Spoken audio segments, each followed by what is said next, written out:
Live from WRAL News headquarters in Raleigh, your #1 source for local news. WRAL News, coverage you can count on. Right now at 6, a woman is seriously hurt after a shooting on Neely Street in Raleigh. What police say is connecting that crime scene to another one 5 miles away. And a lingering boundary is bringing us a few isolated showers this morning. A lot of storms to the coast. I'll show you who has the better chance of seeing thunderstorms this afternoon. Durham is still dealing with storm damage, and schools here are closed for a second straight day. I'll show you how many people are still without power. Thousands of new students are arriving at NC State today for the fall semester. The university has new services this year to help students with their mental health. A lot to tell you about on this Thursday morning. Good morning, everyone. It is 6 o'clock. Great to have you with us on this Thursday. I'm Renee Chu. And I'm Jeff Hogan. It's good to have you along. It's good to have you back. Welcome back. Missed you this week and came back in time for a cold front, as it's being called right now. Elizabeth Gardner in the WRAL Severe Weather Center. This is interesting as that action to our east has lingered for a little while. It has. We had the same story, just this lingering boundary. This was a leftover front from Tuesday that produced all that severe weather. It's just been hanging out along the coast, and that's where we have some showers and storms this morning. But we also have a few of those in our northern counties. No lightning here, just these tiny little showers just east of Henderson. So parts of Warren County, Halifax County, near Enfield, we're seeing a little shower. We're likely to see these continuing to pop up anywhere across the area this morning, but they'll likely be very small and not likely to bring us much in terms of any rain. 7 a.m., you can see a few of those popping up. And once we get to lunchtime, we'll see more of that. The bulk of this is going to be from Raleigh eastward again, like yesterday. Now, these are likely to be some thunderstorms. They'll produce some brief heavy rain, and they'll start around lunchtime and continue until around sunset, and then those are over. Gradually, all of that shifts eastward. Tomorrow, we get a little bit of a break in humidity and a break in some of these scattered showers.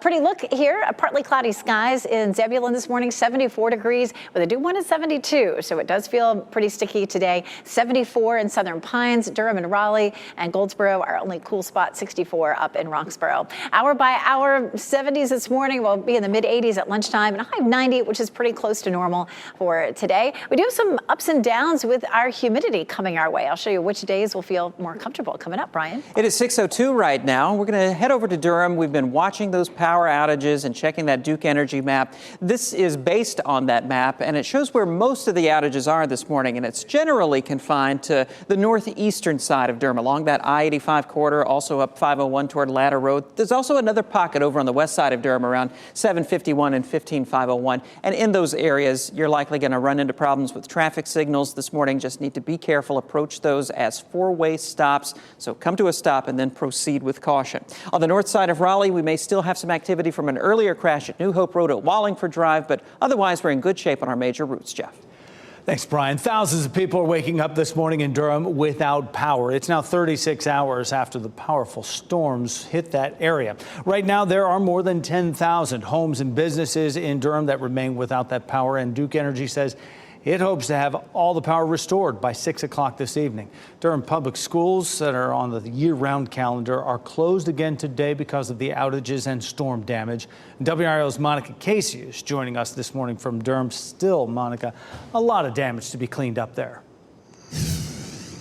Good morning, Jeff. Yeah, it's been a tough couple of days for residents here in Durham, and this spot has quite a bit of damage. You can see power lines on the street right here, and that they're connected dangling from this power pole. It's one of the only things this tree did not take out on Moorhead Avenue here. This fence is all battered and the stoplight shattered on the ground. Not having power for people is a struggle for many reasons. A hot house, food spoiling in the refrigerator, no Wi-Fi.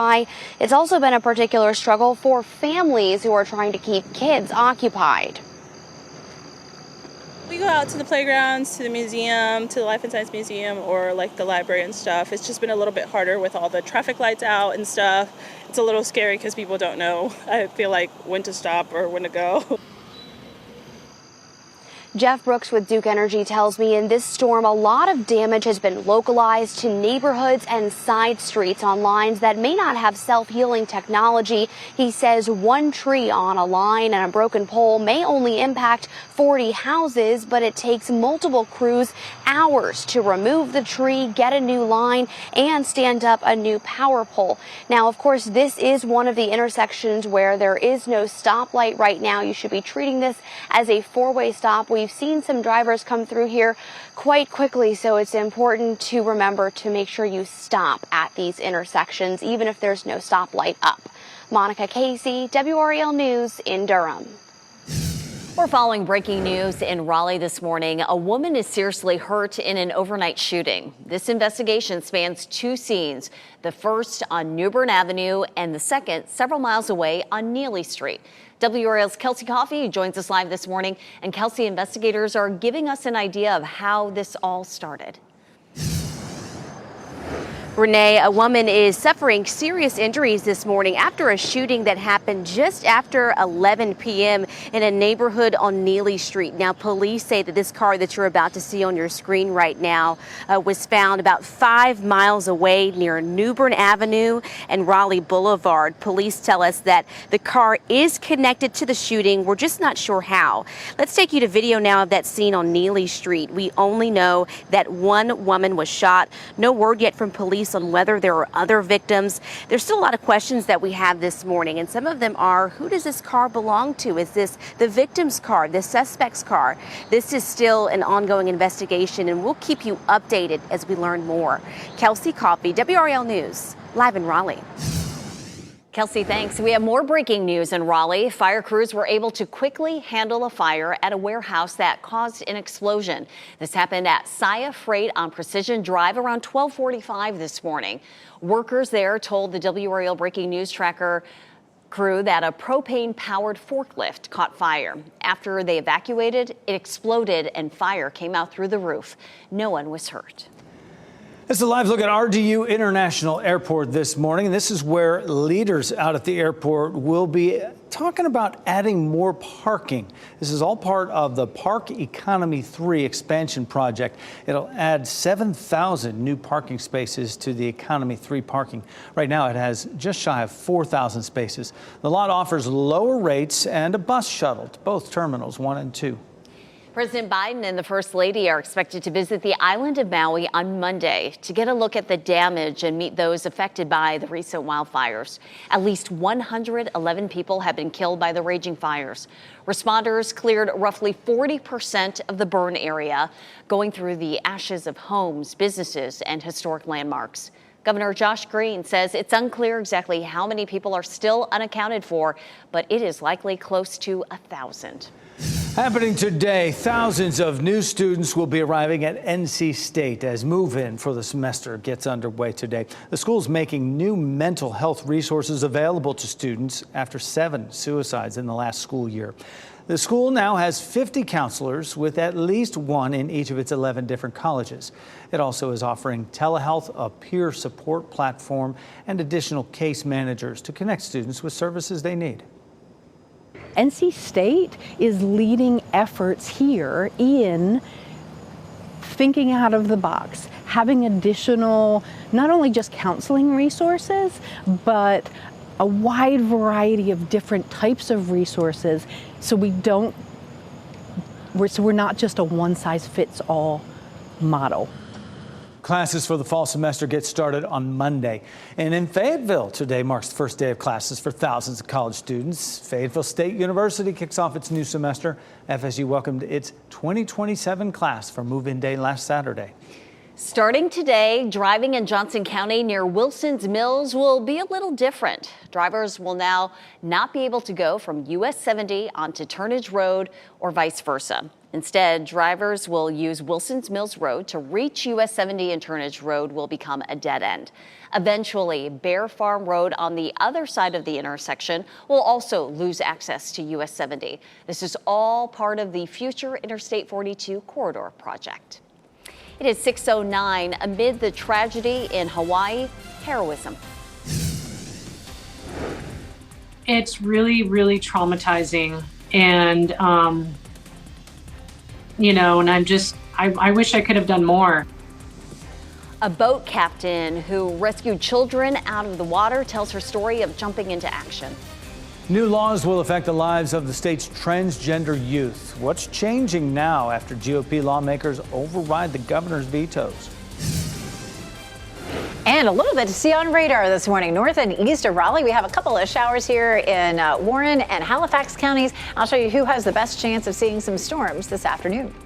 As you get into your car, tune to WRAL News Plus on your radio. In Raleigh on 99.3 FM. In Durham, 96.5 FM. And everywhere on 101.5 HD3.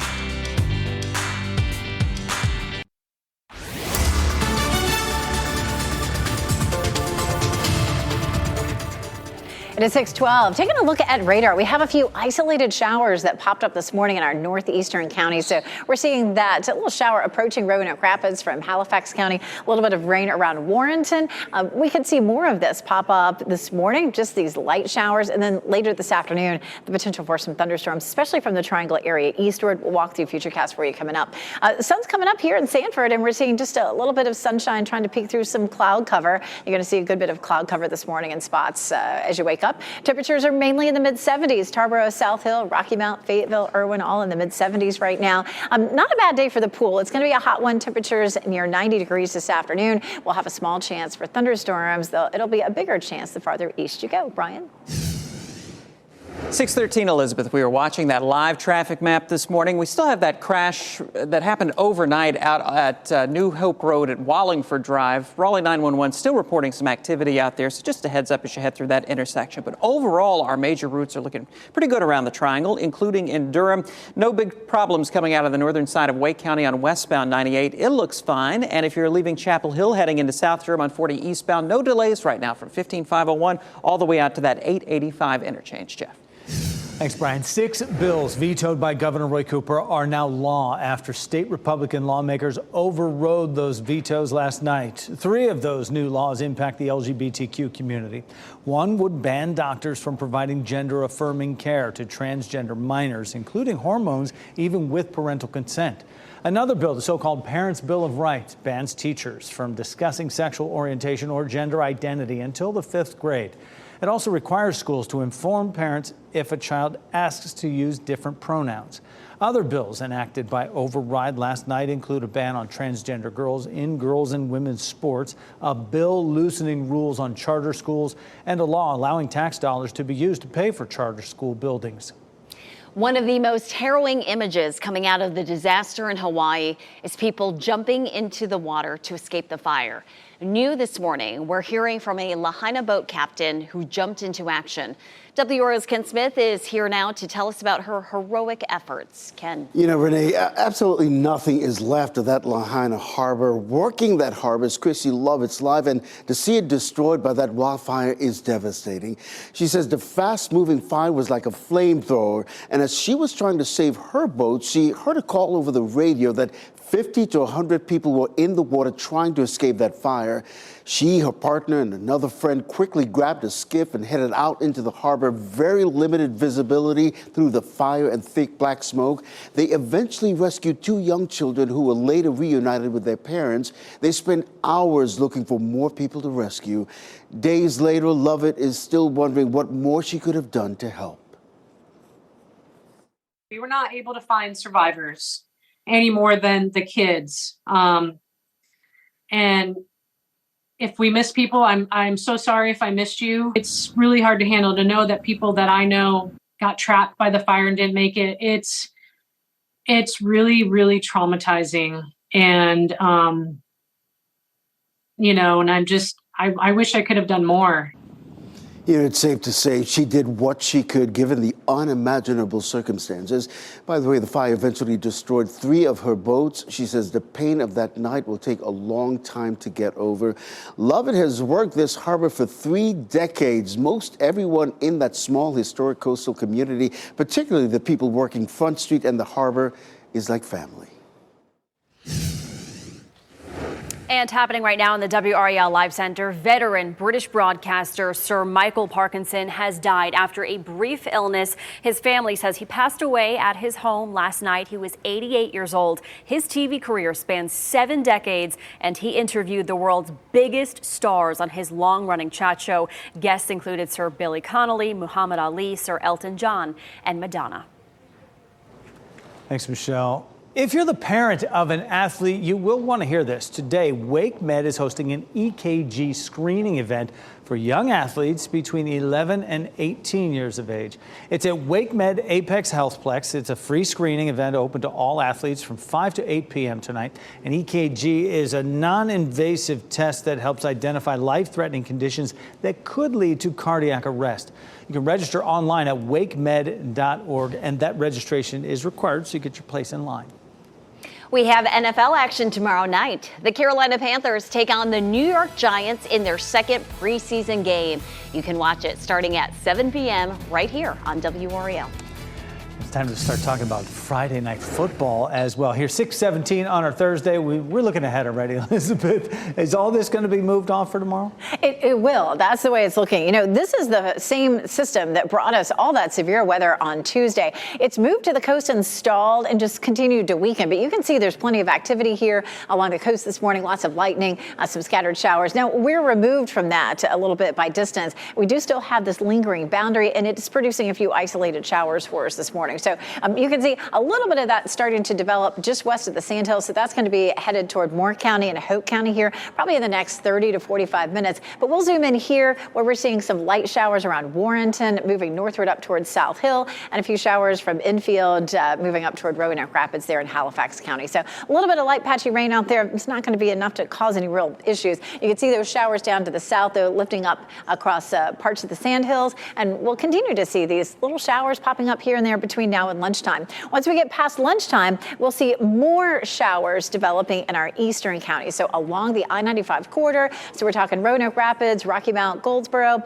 parts of Johnston County, Fayetteville, Clinton, and even around the Triangle area, we could see a few isolated showers. Our far western counties, probably not going to see much rain out of this, just in terms of proximity to this lingering front. The whole thing finally dissipates, slides eastward, and we're going to see a pretty pleasant day tomorrow. Still going to be seeing temperatures that feel like summer, but we'll have a drop in humidity, and it should stay fairly dry. We take a live look outside right now. Here's Goldsboro, Apex. We have Chapel Hill, courtesy of Top of the Hill Restaurant in Fayetteville there. We're seeing some cloud cover in places this morning, sort of like we did yesterday. Our temperatures today for the afternoon, looking at upper 80s, Roxboro, South Hill, Rocky Mount, Durham, Goldsboro, 90 in Raleigh and Clinton, as well as Southern Pines, 91 in Fayetteville. So a seasonably hot day.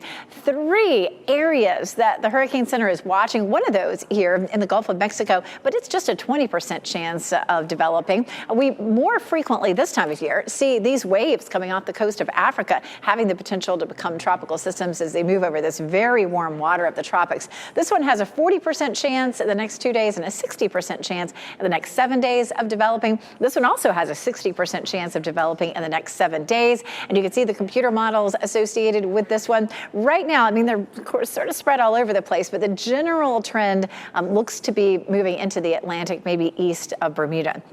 We'll continue to watch it. And boy, it is that time of year. We're moving right now into the peak of the hurricane season. So I'm expecting that we'll see more of this. We'll see a high of 93 tomorrow. So it will be warm, but we'll have a little drop in our humidity. Saturday should feel fairly comfortable. But then we're in the mid 90s to wrap up the weekend and moving into early next week. So not a big drop in temperature anytime soon, Brian. I tell you, that Saturday dew point at 60, that's going to be nice. That looks good, yeah. Looking forward to that. 6:20 right now. And of course, we're watching the Duke Energy outage map, because in Durham, we still have thousands of customers without electricity this morning, and that means that traffic signals likely are not functioning in those areas. Those are the blue boxes you see here. And it's mostly to the north and east of downtown Durham, but also there's a pretty significant area just to the west of downtown Durham. There along 751 around the 15501 interchange. Need to be careful in those spots. As we take a look around the rest of the triangle right now, pretty light traffic volume as we get started this morning. Just one crash up on the north side of Raleigh at New Hope Road at Wallingford Drive. That's an overnight crash, a few hours old now, but Raleigh 911 still reporting at least 1 unit on the scene there. Brian, thanks. Check this out. A team goes face-to-face with a python in the Florida Everglades. Go right now. Right now. Go. Yes! Well done, Jeff. just pounced right on it. Why he was out there in the first place and ended up with the adrenaline rush of a lifetime. Look at that thing. Look at that. Goodness. I'm glad he had help. Meantime, folks in Hawaii are upset emergency sirens didn't go off ahead of the deadly fires there. Why emergency officials are standing behind their decision not to sound them.